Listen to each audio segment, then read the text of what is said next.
শুনছিলাম রাজধানীর শিশু হাসপাতালের খবর। এবারে হাম ও ডেঙ্গুর প্রাদুর্ভাবের বিষয়ে আরো জানাতে ময়মনসিংহ থেকে যুক্ত হচ্ছেন সহকর্মী কাজী মোহাম্মদ মোস্তফা। মোস্তফা, ময়মনসিংহে হাম ও ডেঙ্গুর প্রাদুর্ভাবের বিস্তারিত জানাবেন আমাদের।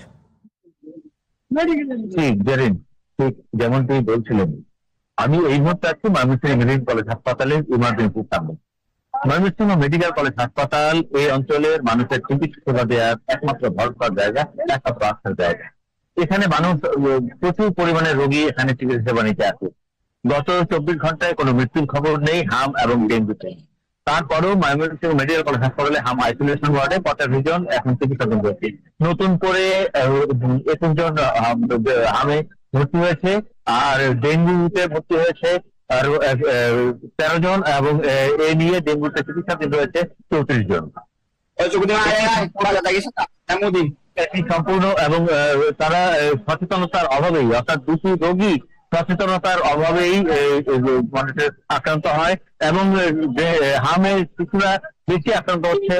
এবং যারা টিকা নিয়েছে, হয়তো একটি টিকার ডোজ নিয়েছে অথবা দুটি ডোজ নিয়েছে অথবা টিকা নেয়নি, এমন রোগীও রয়েছে।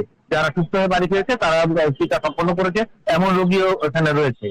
আর একটি কথা জানিয়ে রাখি, এ পর্যন্ত 17 মার্চ থেকে এ পর্যন্ত ময়মনসিংহ মেডিকেল কলেজ হাসপাতালে আইসোলেশন ওয়ার্ডে 34 জনের মৃত্যু হয়েছে।